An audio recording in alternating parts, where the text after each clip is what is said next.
As we get ready to head into the weekend and the Christmas Day celebrations on Monday, I woke up this morning with just a spirit of gratitude and thankfulness for all the things that the Lord has blessed me with, and I believe it's good if we would start out each and every day that way, but particularly today, just be grateful for the things that you have and God has blessed you with in your life.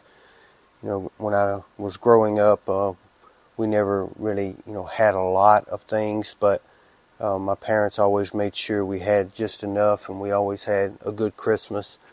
And as I began to get a little older, I began to notice that some of my friends and families around the community didn't quite have as much as we did. So I always wanted to be grateful for just what all God had blessed us with, and I've always tried to carry that spirit of gratitude with me wherever I go. And today in Philippians chapter 2 and verse 14 and 15, I think it's important that we should start every morning that we have with a spirit of gratitude, because doing that helps every aspect of our lives, from our families to our ministries to our relationships with people at work, within our communities. So before you leave home today, I want you to get a grasp of Philippians chapter 2, verse 14 and 15, and listen to what the word says. Do all things without murmuring or disputing, that you may be blameless and harmless, the sons of God without rebuke, in the midst of a crooked and perverse nation, among whom ye shine as lights in the world. So before you leave home today, I want you to do something. Or maybe you've already left home and you're listening to this later in the day, but you can still do this. I want you to make a list of things that you are grateful for. For example, your list might say, Lord, I'm grateful for the home that you've given me. I'm grateful that as I wake today, my family's not in any serious danger or any crisis going on that we are having to deal with. I'm grateful for that this morning.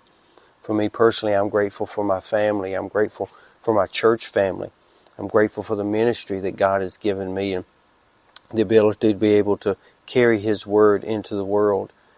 Even if you can't really think of anything this morning to be grateful for at the moment, the simple act of trying to be grateful sets a mindset that we need to start each and every day. As I just read in Philippians chapter 2, he says, we are in the midst of a crooked and perverse nation or generation that we live in, but we ought to be the lights of the world.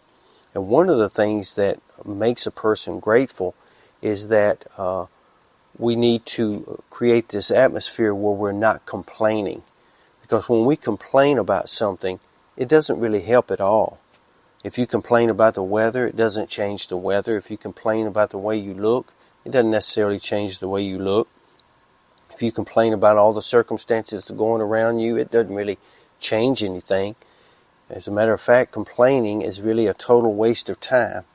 We keep stewing over things and talking about how we would do things and how we would make things better, but it's really a worthless conversation because it puts us in a negative mindset.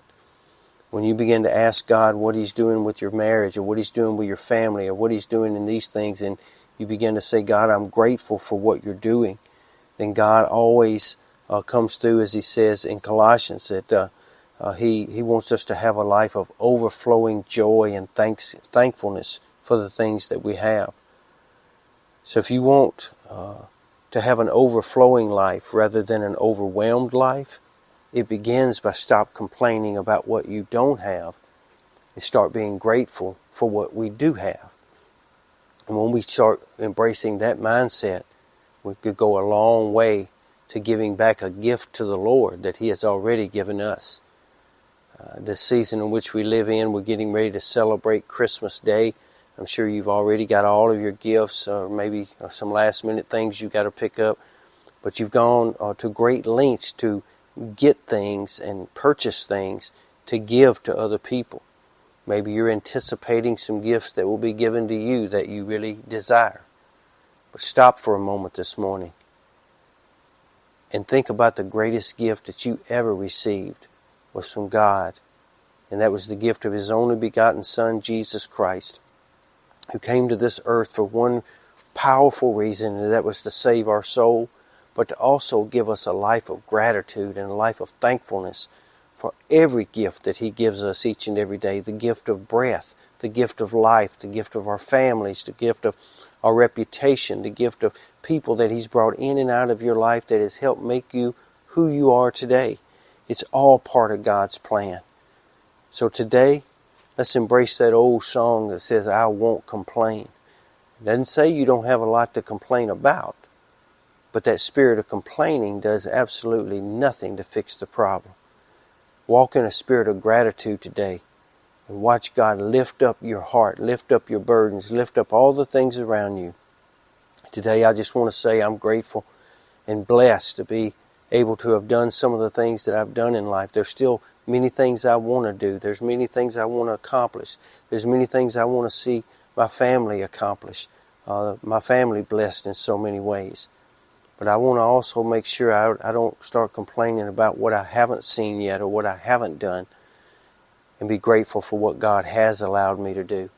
I've done things that I never ever thought I would be able to do and never would have been able to do had it not been for the grace of God in my life. So today, be grateful. When you go into this weekend, there's a lot of hustle and bustle waiting on you, but slow down long enough to say, God, I am so grateful, and I will not complain about what I do not have. I will thank you every day for what I do have. Today you be safe, you be strong, and you be blessed. Have a great Christmas. Have a great weekend. And Lord's will, we'll see you back here again on Monday. Amen.